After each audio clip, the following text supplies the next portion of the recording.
दोस्तों, एक 65 साल का व्यक्ति एक 35 साल की लड़की से फ़ोन पर बातें कर रहा था। वे दोनों प्यार भरी बातें कर रहे थे, एक दूसरे के लिए जीने मरने की कस्में खा रहे थे। तभी जो 65 साल का व्यक्ति था, वह उस महिला से कहता है, उस लड़की से कहता है कि मैं तुमसे शादी करना चाहता हूँ।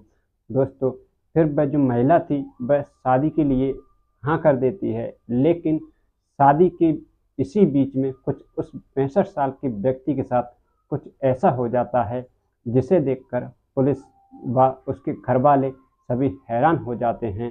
दोस्तों, आखिर उस व्यक्ति के साथ क्या हुआ, आइए इस वीडियो के माध्यम से जानते हैं। लेकिन जब तक आपसे एक ही रिक्वेस्ट, प्लीज़ हाथ जोड़कर मेरी आपसे विनती है, प्लीज़ चैनल को सब्सक्राइब करें कि मेरा हौसला जो है वह बढ़ता रहे और मैं ऐसी ही वीडियो लाता रहूं। दोस्तों, यह कहानी है मध्य प्रदेश के निवाड़ी ज़िले की, जहां एक व्यक्ति था जिसकी उम्र जो थी करीब 65 साल थी। वह एक पार्क में बैठे थे जिनका नाम घनश्याम था।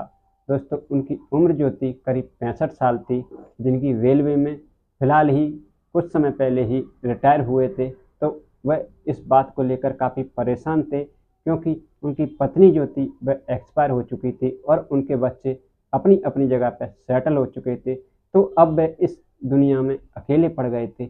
इसी बीच कुछ देर बाद उनके पास एक 35 साल की लड़की आती है। तभी लड़की उनसे पूछती है कि क्या हुआ, आप इतने परेशान क्यों हैं? तो वो घनश्याम कहते हैं कि क्या करूं, अब मुझे इस दुनिया में और नहीं जीना, क्योंकि अब मेरी ज़िंदगी जो है वह कांटों से ज़्यादा भरी हो गई है। लड़की कहती है कि आखिर तुम्हारे साथ ऐसा क्या हुआ, बताओ तुम्हें आखिर ऐसी क्या परेशानी है, हो सके तो मैं तुम्हारी कुछ सहायता करूँगा। दोस्तों, तभी घनश्याम कहते हैं कि इस दुनिया में अगर मुझसे कोई 4 बातें प्यार से कर लेता और मुझे इस जीवन में एक ऐसा कोई व्यक्ति मिल जाता, तो मेरी ज़िंदगी जो है वो आगे की सफल हो जाती।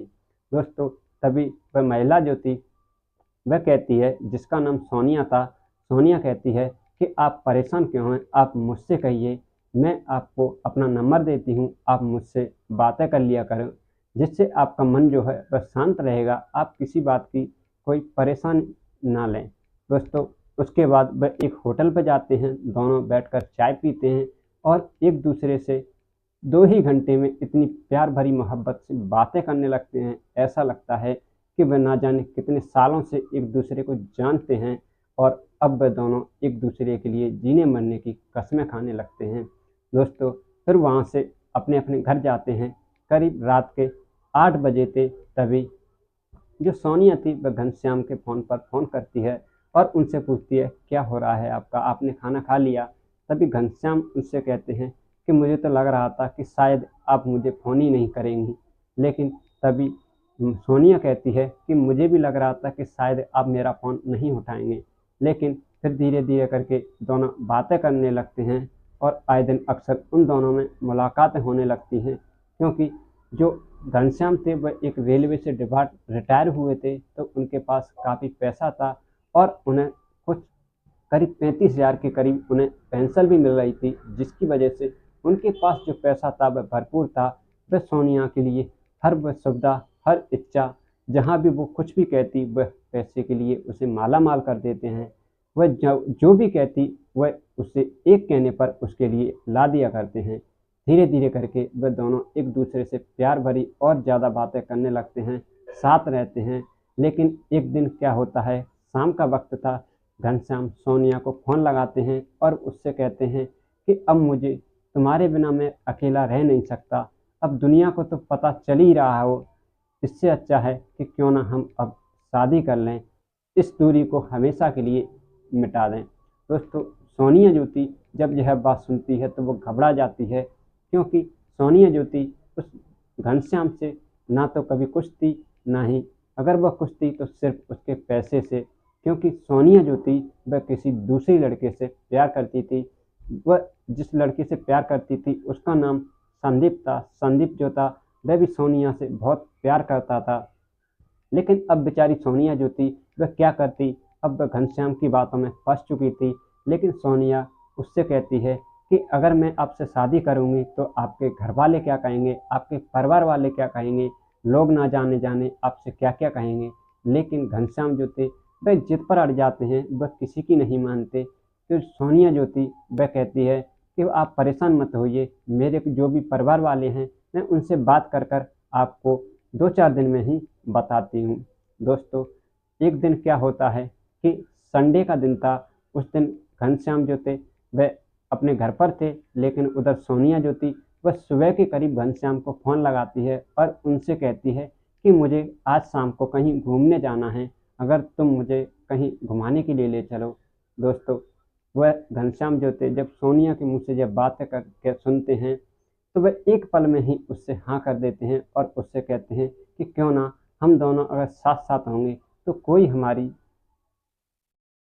जब हम दोनों साथ साथ होंगे तो इससे अच्छा पल हमारे लिए भला कहाँ होगा। दोस्तों, शाम के करीब 6 बजे वह दोनों मिलते हैं। लेकिन दोस्तों, करीब शाम के 6 बजे वह घनश्याम अपनी बाइक लेकर अपने घर से निकलते हैं। वह घर से एक हाईवे था, उस हाईवे पर पहुंचते हैं जहां सोनिया जो थी वह उन्हें खड़ी मिलती है। उस हाईवे जो था वह था निवाड़ी ज़िले के पास में एक हाईवे है। वह सोनिया जो थी वहां उन्हें खड़ी मिलती है और वह उस सोनिया को अपनी बाइक पर बैठाते हैं और फिर उसी हाईवे से जाने लगते हैं। धीरे धीरे करके जब थोड़ा आगे जाते हैं तो वहाँ जो संदीप था वह खड़ा मिलता है। तभी सोनिया उनसे कहती है घनश्याम से कि बाइक रोक लो, ये मेरा भाई है, इसकी वजह से ही आज हम साथ साथ हैं, वरना मेरे परिवार वाले कभी तुमसे शादी के लिए राजी नहीं होते। मेरा भाई ही है जो मुझे पूरा मेरा साथ दे रहा है। दोस्तों, वह बाइक रोकते हैं और जो संदीप था वह उस गाड़ी पर बैठ जाता है। वह वहाँ से फिर से आगे जाते हैं। वह इतना आगे चले जाते हैं क्योंकि जो रास्ता था वह एक सुनसान रास्ते पर पहुंच जाते हैं और किसी बहाने से वह घनश्याम की गाड़ी रुकवाते हैं। और जो संदीप था वह पहले से तैयारी कर कर घर से ही एक रॉड लेकर आया था। वह धीरे से चुपके से घनश्याम के सर पर वह रॉड मार देता है और उस घनश्याम जो थे वहीं ढेर हो जाते हैं। उसके बाद वह अपने साथ में पेट्रोल लेकर आए थे, पेट्रोल डालकर और वह घनश्याम में और उनकी गाड़ी में आग लगा देते हैं। आग लगाने के बाद वह वहाँ से भाग जाते हैं। लेकिन इसी बीच जब पुलिस को खबर मिलती है कि एक इस हाईवे के पास में एक डेड बॉडी मिली है जो जली हुई है, तभी पुलिस वहाँ मौके पर पहुँचती है और उनके सबसे पहले फ़ोन को लेती है। लेकिन फ़ोन जो था वह जल चुका था। लेकिन जैसे तैसे करके पुलिस उस फ़ोन से नंबर निकालती है और उनके परिवार वालों को फ़ोन करती है। लेकिन अब पुलिस के पास वह आसपास देखती है तो कोई सबूत नहीं मिलता। अब पुलिस उस रास्ते से जितने भी जो भी सीसीटीवी कैमरे थे वह उन्हें खंगालती है। तो वह देखते हैं कि सबसे पहले तो घनश्याम जो थे वह घर से अकेले निकलते हैं। कुछ दूरी पर जाकर वहाँ एक लड़की बैठती है उनकी बाइक पर जो सोनिया थी, और कुछ दूरी जाकर एक व्यक्ति बैठता है जो संदीप था। अब पुलिस उनके नंबर को जब घनश्याम के नंबर को कॉल डिटेल निकालती है तो वह देखती है कि एक नंबर था जिस पर घनश्याम अक्सर सबसे ज़्यादा बातें किया करते थे। लेकिन जब उस नंबर की जांच की जाती है तो वो जो नंबर था वह सोनिया का ही था। जब पुलिस उस नंबर को लोकेशन चेक करती है तो वह नंबर जो था वह आगरा में लोकेशन दिखाता है। अब पुलिस आगरा में आकर सोनिया को पकड़ती है। उसके बाद सोनिया के जरिए वह संदीप को पकड़ती है। लेकिन पुलिस उनसे पूछताछ करती है तो सोनिया पहले तो इधर उधर की बातें बनाते हैं। वह कहते हैं ये कि हमने कुछ नहीं किया। लेकिन जब पुलिस अपनी साक्षी पर आती है अपने, तभी वह दोनों अपने मुंह से सब कुछ उगलने लगते हैं। वह कहते हैं कि इनके पास काफ़ी सारा पैसा था और इन पैसे को लेने वाला इनके साथ कोई नहीं था। यह सब कुछ जो भी कुछ भी था हमारा प्लान था, क्योंकि हमारे पास इतना पैसा नहीं था और मैं और संदीप से काफ़ी ज़्यादा प्यार करती हूँ। लेकिन मेरे घर वाले जो हैं शादी के लिए मान नहीं रहे। लेकिन अब हमने जब इनको देखा, घनश्याम को देखा, तो हमने ये सब कुछ प्लान बनाया कि हम ऐसा ऐसा करेंगे और अब हमारे पास जो पैसा है वह काफ़ी सारा होगा, जिस वजह से हम पैसा लेकर यहाँ से भाग जाएंगे और किसी को कुछ नहीं पता चलेगा। लेकिन पुलिस ने यह सब कुछ खुलासा कर लिया और उन दोनों को अब जेल में भेज दिया है। दोस्तों, यह थी आज की एक दर्द भरी कहानी। आपको कैसी लगी? ज़रा सी भी ये कहानी अच्छी लगी हो तो प्लीज़ चैनल को सब्सक्राइब करें।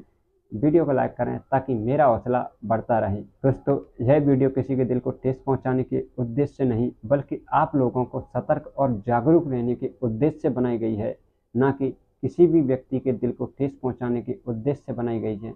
दोस्तों, अब हम आपसे विदा लेते हैं, फिर मिलते हैं ऐसी एक और सच्ची घटना के साथ। जब तक आप अपना और अपने परिवार का ख्याल रखें, स्वस्थ रहें, तंदुरुस्त रहें। जय हिंद।